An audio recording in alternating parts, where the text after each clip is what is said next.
My name is Will Shao. My gamer tag is Reno, and I am the Apex social media coordinator.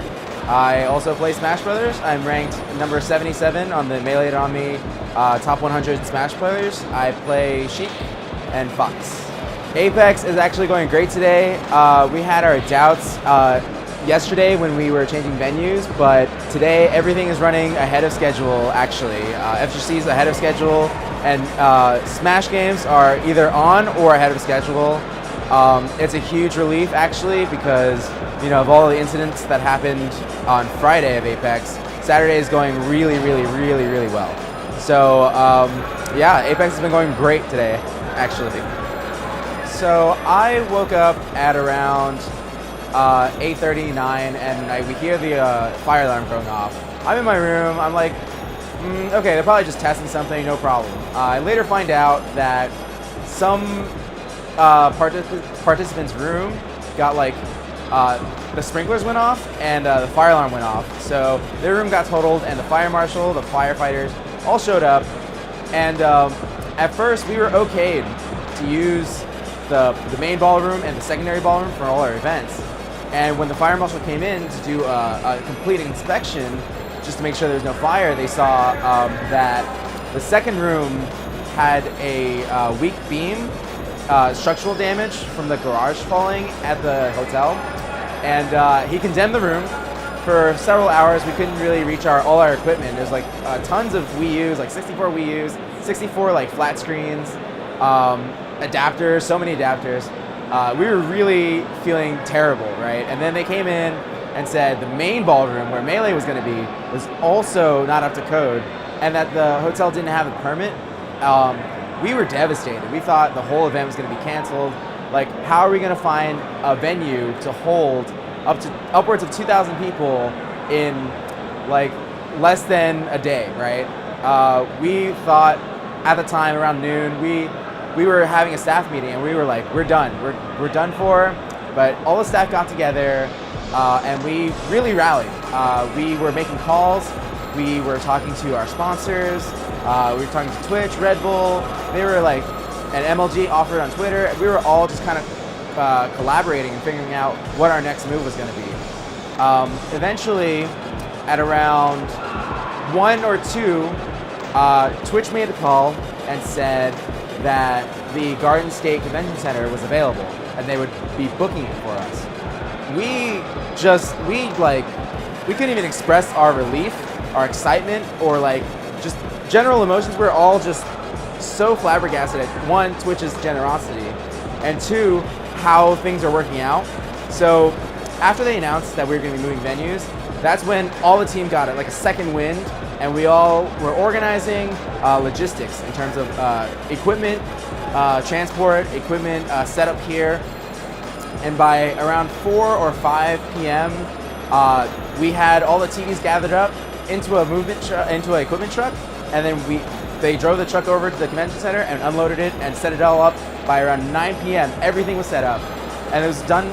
It couldn't have been done without the help of all the staff, all the volunteers, so many volunteers, and the community. Pretty much, the community just banded together, and by the end of the night, around 9 or 10 o'clock, it's really funny actually, because JC, the Nintendo representative, came up to me, found me in the hotel lobby, and asked me, "Hey, what's going on? I came over here to the new venue. I'm ready to help. What can I do?" It was 9 or 10, and I told him, we're all finished. We're all set up. All the volunteer staff just finished setting everything up. They're just kind of hanging out, and we're gonna go over our schedule, and which, thanks to Nintendo, our very concise schedule has been running ahead of time. And JC's face, the Nintendo rep's face, was just in awe, and it was just such a great feeling to have shown Nintendo that we as a community can come together and create something out of the despair that we were in, So by around 10, we had drinks, we had food, we were just kind of relaxing. It was a whirlwind of a day. As a social media coordinator for Apex, I handle the Twitter and Facebook of Apex.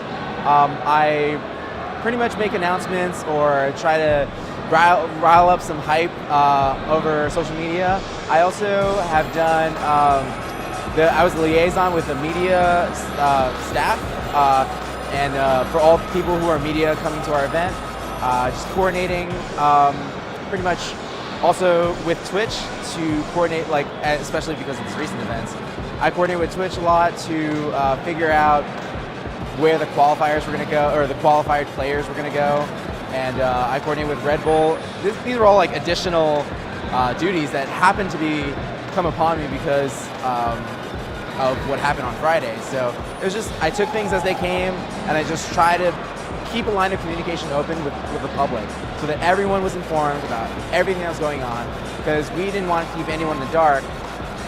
And yeah, that's pretty much it. Just outreach and making sure everyone was informed. If I have answers for people on social media, I will give it to them. Pretty much anything that I have, I've been very active, so if I see like individual questions, I'll always do my best to reply to each individual person. But generally, if I see a massive group kind of banding together about one particular topic, I know that a statement is called for, so I would pretty much gather information from the team and come up with a plan, and then spread it out to them. Like, I've tried to answer most, if not all, questions that have been brought to us, and some repeats, but that's okay. But yeah, as soon as I see a question, I find the answer, and then when I have the answer, I immediately reply. It's simple as that. I have information that I just want to get out to you. If you have questions, I have answers. This event in the future, we're hoping, because our event is running so smoothly, we're hoping to maybe attract even larger sponsors, or get more people to come and show up to our event. We hope to grow, obviously. This venue obviously was very last minute, and I think this is one of the venues that we looked at actually, but it was kind of out of our price range. We kind of went with what we could afford, but knowing that this type of environment is successful, we will definitely be looking into making it a regular thing. The space is incredible. So we want to emulate what a successful Apex is in all the following Apexes. We're taking a lot of notes, and anything that went wrong this year will not go wrong next year. That's been our motto since Apex 2012, which was bumpy, 2013 a little bumpy. We keep trying to fix and move on and make it better, and it's shown since I think entrance might have doubled since last year, and as a result of that, we try to double our space, save for little venue issues. I mean, the event has grown so much, and we've attracted so many new people to the scene, and yeah, we just hope to continue growing.